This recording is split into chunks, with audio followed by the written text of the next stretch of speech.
So hey guys, welcome back to our channel Yoga with Shalini Upadhyay.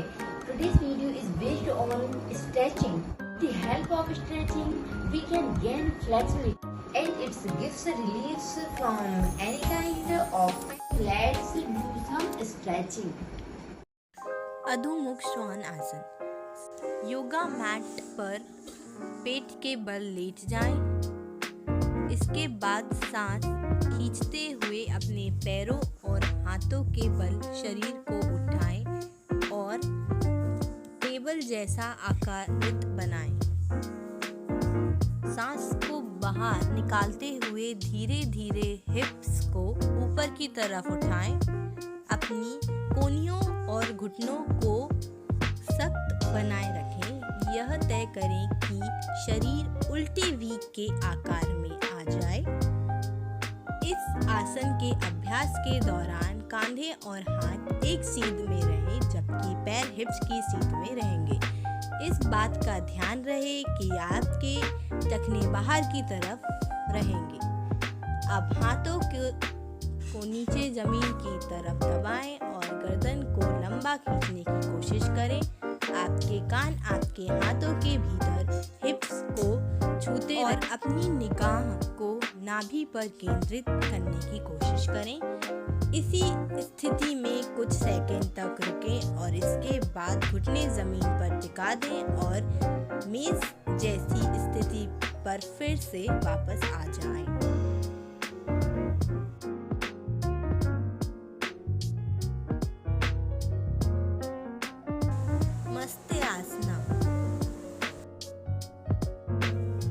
Yoga mat पर पीठ के बल late जाएं। आपकी टांगें जुड़ी रहें, जबकि आपके हाथ आराम से शरीर में जुड़े रहें। आपकी हथेलियों को हिप्स के नीचे लाएं। हथेलियां जमीन की तरफ रहेंगी। अब कोहनियों को एक दूसरे के करीब लाने की कोशिश करें। कोहनियों की स्थिति कमर के पास होगी। अपने पैरों की पालती मार लें। जांघें और घुटने फर्श पर सपाट रहेंगे। सांस खींचते हुए सीने को ऊपर की तरफ उठाएं। सिर को ऊपर की तरफ उठाएं और सिर का ऊपरी हिस्सा जमीन को छूता रहेगा। शरीर का पूरा वजन कोहनियों पर रहेगा, ना कि सिर पर। जैसे जैसे सीना उठेगा वैसे ही कंधों की मांसपेशियों पर हल्का दबाव पड़ेगा। इस स्थिति में तभी तक रहें जब तक आप सहन अनुभव कर रहें। सांसों की गति सामान्य बनाए रहें। कर्ण पीड़ा आसन। पीठ के बल सीधा लेट जाएं। भुजाओं को सीधा पीठ के बल में जमीन पर टिका कर रखें। सांस अंदर लेते हुए दोनों टांगों को उठाकर अर्ध हल आसन में ले आएं। कोहनियों को जमीन पर टिकाए हुए दोनों हाथों से पीठ को सहारा दें। इस मुद्रा में 1 से 2 सांस अंदर और बाहर लें और यह पक्का कर लें कि आपका संतुलन सही है। अब टांगों को बिल्कुल पीछे ले जाएं ताकि आप हल आसन में हो। फिर घुटनों को नीचे की तरफ लाएं। जब आप दोनों घुटनों से अपने दोनों कान बंद ना कर पाएं, दृष्टि को नाक पर रखें।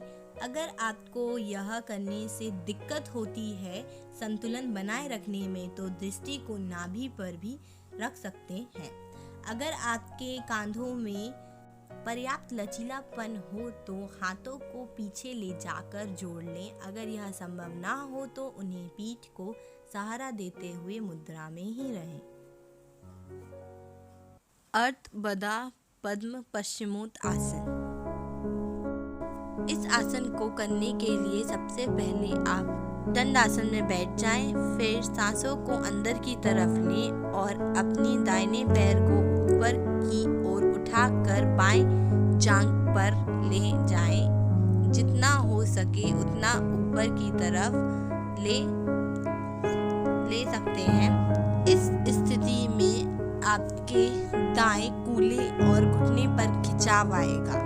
इसके बाद अपना दायां हाथ पीठ के पीछे से आगे की तरफ लाएं और दाएं हाथ से दाएं पैर का अंगूठा पकड़ लें। इस स्थिति में सांस को 1 से 2 बार अंदर की ओर लें और फिर छोड़ दें।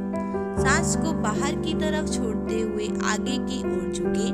अब बाएं हाथ से बाएं पैर को पकड़ लें। इसके बाद 5 बार सांसों को अंदर और बाहर की ओर लें। आप इस आसन में 30 से 60 सेकंड तक रह सकते हैं।